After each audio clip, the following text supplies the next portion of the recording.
This is a lecture on how to write and, most importantly, not to write a proper review. First of all, I'm going to go through the general do's and don'ts and nuances. Then I'm going to go through structure, language, and adaptation. And last of all, I'm going to go through subjects, interesting subjects and not so interesting subjects. Well, first of all, do's and don'ts. To start off with, a review is not a commendation. You have to remember that. It is supposed to highlight the positive and the negative parts of the subject. For example, a book, a restaurant, or a movie, etc.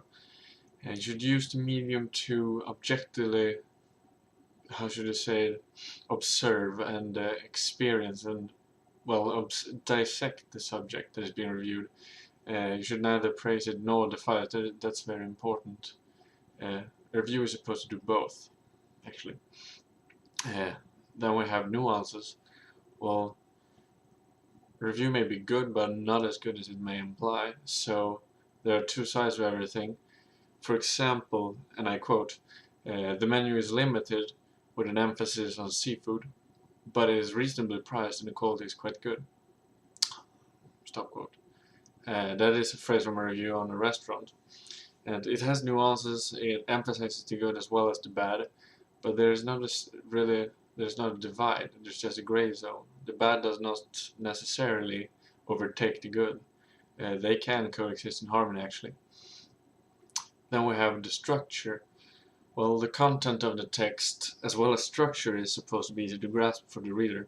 It may vary, since the nature of the recipient that is most of interest. If you're to review, for example, a philosophical novel, then the adaptation of structure may find itself more interesting for the recipient if the structure of the text were to be of the same nature as the novel. Well, of course, the structure is to be maintained simple and coherent to the medium itself, and the reader should clearly know the subject of the review from start to finish. Then we have the language. Well, as well as the structure, the language is to be adapted to the reader. Let us take the example from the previous paragraph. If the review is dealing with a philosophical novel, then the author of the review will assume that whoever is interested in reading a review about a philosophical novel may have been exposed to language of the same nature as the novel before. Well, the key is to know the group of readers and who to write it to. You have to know your audience, and I mean, it may be someone reading this review that's keen on started reading philosophical novels, as well as someone who's been reading philosophical novels for 30 years. You have to know who to turn to. You have to know your audience, and it's only up to you where to draw the line.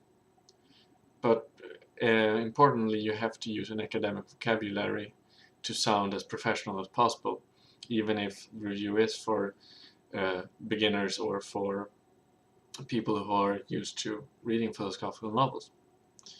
And then we come to adaptation. I know I brought up adaptation a few times, and well, adaptation is the key element to writing a good review, as well as writing in general.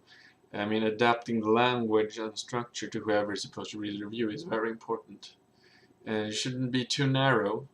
Use the language and structure to your advantage.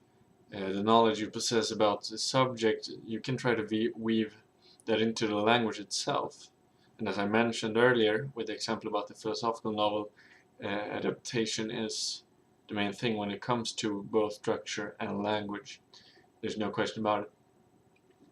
And then lastly, we have subjects. Be sure to pick a subject that you find interesting. For example, if you're interested in cars, then you shouldn't write a review about pottery. Simple as that.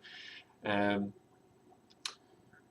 mean, if you read a review or any text of any kind that you clearly see that the author finds very boring, then the review or the essay or everything anything will be very boring and, well, at the end deemed pointless. On the other hand, the subject should also be interesting to whoever is intended to read the review. So no reviews on whether or not your dog is cute, because that's not interesting. You have to, well, in this case also adapt the subject to whoever you want to read, write the review to, I'm sorry.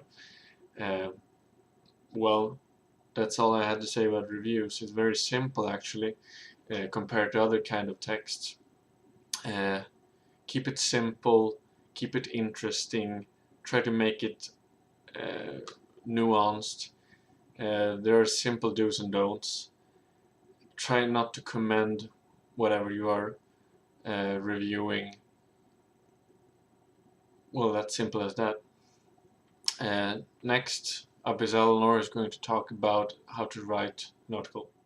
Thank you very much.